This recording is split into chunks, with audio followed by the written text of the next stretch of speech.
Depression is a normal human emotion. We can all feel sad and depressed following an unfortunate event such as the loss of a loved one, the breakup of a relationship, or even when we experience some disappointment in our life.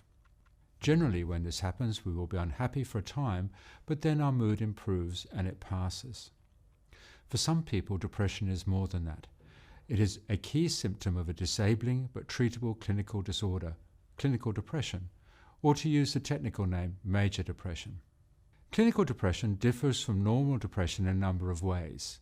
The low mood will last for much of the day, every day, and will persist for more than 2 weeks. It is accompanied by other symptoms such as sleep and appetite disturbances, and it causes significant impairment. Around 1 in 7 or 15% of Australians will experience a clinical depression in their lifetime. It occurs more commonly in women than men. Over a year, about 5% of women and 3% of men will have an episode of clinical depression. It is more common in young adults, although it can affect people of any age. While many may think of depression as a minor problem, it is in fact a major cause of disability worldwide, as it is often a chronic and recurring illness. When people are depressed, their work or school performance deteriorates. They often take sick leave, and if they can manage to work, they do not function as well as normally. Clinical depression is a major contributor to what is called disease burden worldwide. Disease burden is a statistic that calculates the impact of a disease on society, that takes into account the disability linked to the disease. That is, the time spent being unwell and not being able to fully function. The important thing about clinical depression is that it is an eminently treatable condition, provided help is sought. When people suffer from clinical depression, they often have a low mood or feel miserable, but that is not always the case. They may describe feeling empty or detached or just not wanting to do anything. A key feature is the inability to look forward to or enjoy activities that would normally be enjoyed. Doing something enjoyable can sometimes lift the mood and be a distraction from the unhappiness, but it doesn't last. As a result, people with depression often avoid doing things that would be enjoyable and, more importantly, withdraw from friends and company, which in turn makes things worse. Self-esteem falls. A depressed person begins to feel worthless, having a negative view of the self characterized by thoughts like, I can't do anything right, I'm no good. And a negative view of the world, nobody likes me. And hopeless, a pessimistic view of the future, nothing will ever change, nothing will help. If the depression is particularly severe, they may feel that they've done something wrong, and sometimes feel guilty, as if they've done something terribly wrong. Some people can start to feel that life is not worth living and think about their life ending or dying. It'd be so much easier if I weren't here. These feelings can escalate to troubling suicidal thoughts that can take over thinking, and if the depression is particularly severe, lead to making plans to kill themselves.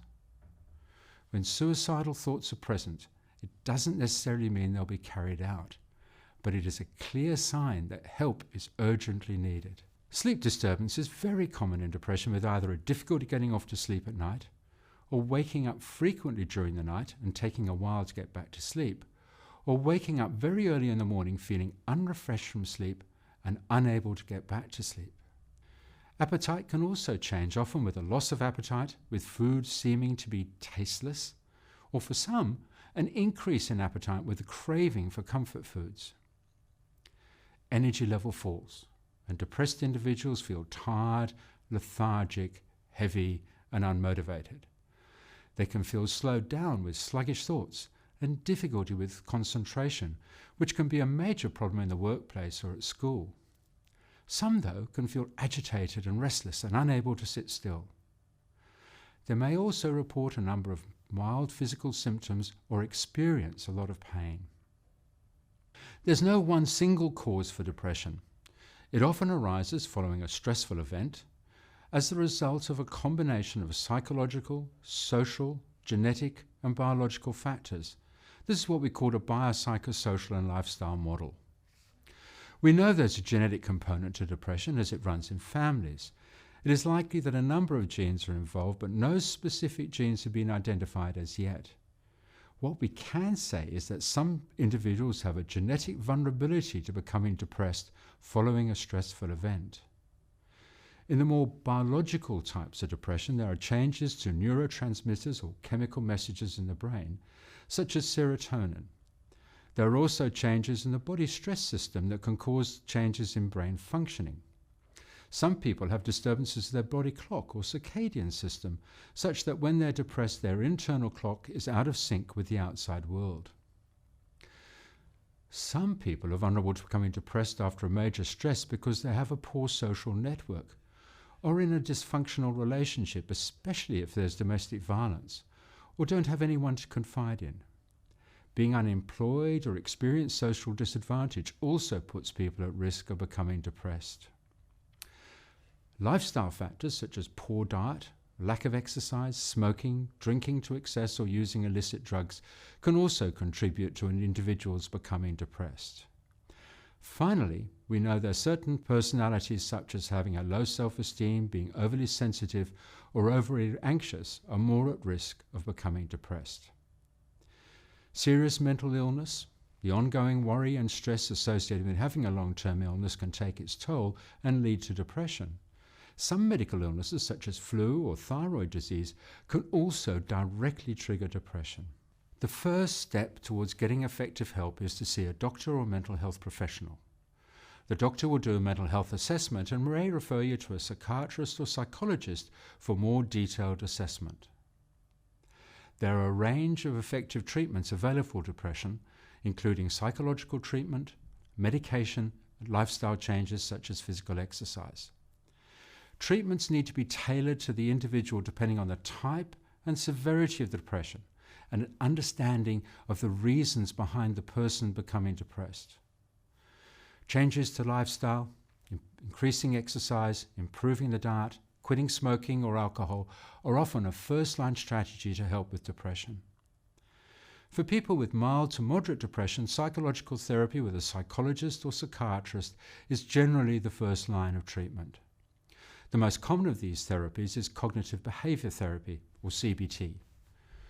This works by modifying the characteristic negative thinking patterns of the depressed person and making them more realistic, and also providing behavioral strategies to overcome the lack of motivation and encourage the person to engage in activities that will improve the mood. Other therapies, such as interpersonal therapy or IPT, focuses on personal relationships and their impact on mood, resolving conflicts and increasing supportive relationships to improve depression. Antidepressant medication is often used for the treatment of depression where there is a strong biological component to the depression or when psychotherapy is not possible or doesn't lead to a full recovery. This will be discussed further in a separate video. It can sometimes take time to find the right medication, and people may have to try different options. Medication may need to be continued even after recovery to reduce the possibility of relapse. Less common medical treatments include electroconvulsive therapy or ECT. This once feared procedure has been found to have a valid place in the spectrum of treatment. ECT is now a safe and effective treatment for severe depression, particularly in melancholic or psychotic forms of depression. Depression is one of the commonest mental disorders and a leading cause of disability worldwide. However, it is treatable, and most people fully recover. Depression often occurs in people who are vulnerable following a stressful event, but it can persist. It is important to seek help from a health professional, address lifestyle factors, and seek support from family and loved ones.